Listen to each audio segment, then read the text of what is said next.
കർഷക തൊഴിലാളി ക്ഷേമ ബോർഡിൽ നടന്ന സാമ്പത്തിക അഴിമതിയിൽ കൃത്യമായ അന്വേഷണം നടത്തി കുറ്റക്കാരായ ജീവനക്കാരെ നിയമപരമായി ശിക്ഷിക്കണമെന്നാവശ്യം.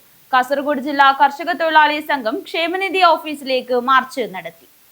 കർഷക തൊഴിലാളി ക്ഷേമ ബോർഡിൽ അംഗങ്ങളായിട്ടുള്ള തൊഴിലാളികൾ അടയ്ക്കുന്ന അംശാദായം ബോർഡിൽ അടയ്ക്കാതെ തിരിമറി നടത്തിയ ജീവനക്കാർക്കെതിരെ ശക്തമായ നിയമ നടപടികൾ സ്വീകരിക്കണമെന്ന് ആവശ്യപ്പെട്ടുകൊണ്ട് കാസർഗോഡ് ജില്ലാ കർഷക തൊഴിലാളി സംഘം BMS കർഷക തൊഴിലാളി ക്ഷേമ ബോർഡ് ഓഫീസിലേക്ക് മാർച്ചും ധർണയും നടത്തി. BMS സംസ്ഥാന സമിതി അംഗം കൃഷ്ണൻ കേളോത്ത് ധർണ ഉദ്ഘാടനം ചെയ്തു. അവർക്കെതിരെ കർശനമായിട്ടുള്ള നടപടി സ്വീകരിക്കണമെന്നുള്ളതാണ് നമുക്ക് പ്രധാനമായിട്ടും ഇവിടെ സൂചിപ്പിക്കുവാനുള്ളത്. നമുക്ക് കാണാൻ വേണ്ടി സാധിക്കും, ഭാരതീയ മസ്ദൂർ സംഘം ആവശ്യപ്പെടുന്ന വളരെ മുൻകാലത്ത് തന്നെ ആവശ്യപ്പെടുന്ന ഒരു വിഷയം എന്നുള്ളത് ഈ പിൻവാതിൽ നിയമനം അവസാനിപ്പിക്കണം. അതുപോലെ തന്നെ ഭരിച്ചുകൊണ്ടിരിക്കുന്ന പാർട്ടിയുടെ ആളുകളാണ് ഇവിടെ, അവർക്ക് ഇഷ്ടപ്പെട്ട ആളുകളെയാണ് ഇവിടെ ജീവനക്കാരായിട്ട് നിയമിക്കുന്നത്. അപ്പോൾ അങ്ങനെ വരുന്ന സമയത്ത് ഇവിടെ പല രീതിയിലുള്ള അഴിമതികളും, ഇത് ഇന്ന് തുടങ്ങിയതല്ല, അല്ലെങ്കിൽ കാസർഗോഡ് ജില്ലയിൽ മാത്രം ഉള്ള ഒരു സംഭവമല്ല, പല ജില്ലകളിലും ഇത്തരത്തിലുള്ള വിഷയങ്ങളുണ്ട്. അതുകൊണ്ട് ഭാരതീയ മസ്ദൂർ സംഘം ശക്തമായിട്ടുള്ള പ്രതിഷേധം ഈ സമയത്ത് രേഖപ്പെടുത്തുകയാണ്. കാരണം ഇവിടെ സൂചിപ്പിച്ചു, ഏറ്റവും അടിത്തട്ടിലുള്ള കർഷക തൊഴിലാളികളിൽ അവർ ദിവസവും അധ്വാനിച്ച് ആ അധ്വാനത്തിന്റെ ചെറിയൊരു ഭാഗം ഈ ക്ഷേമനിധിയിലേക്ക് അവർ അടയ്ക്കുകയാണ്.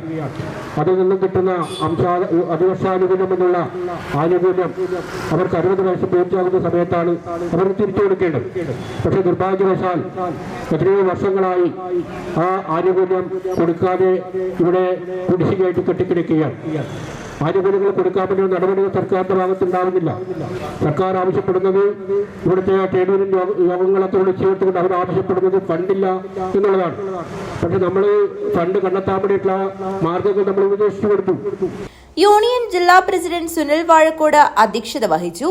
BMS ജില്ലാ സെക്രട്ടറി KV ബാബു, ജില്ലാ വൈസ് പ്രസിഡന്റ് ഗീത ബാലകൃഷ്ണൻ, ജില്ലാ ജോയിന്റ് സെക്രട്ടറിമാരായ പ്രദീപ് കേളോത്ത്, ലീല കൃഷ്ണൻ, ഹോസ്ദുർഗ് മേഖലാ president Bhaskaran, secretary Ajayan, treasurer Kunhikrishnan, union ഭാരവാഹികളായ നാരായണൻ വാഴക്കോട്, സുലോചന കോട്ടപ്പാറ, തങ്കച്ചൻ പാണത്തൂർ, രമിഷ, സുരേഷ് ദേളി, പുഷ്പരാജ്, വിജയകുമാരി, ശ്രീധര ചേനക്കോട്, ബാബുമോൻ ചെങ്കള, രാമചന്ദ്രൻ തട്ടുമൽ എന്നിവർ നേതൃത്വം നൽകി. യൂണിയൻ ജില്ലാ ജനറൽ സെക്രട്ടറി ഭാസ്കരൻ പൊയ്നാച്ചി സ്വാഗതവും ആനന്ദ മുല്ലേരിയ നന്ദിയും പറഞ്ഞു. News bureau, Kanhangad.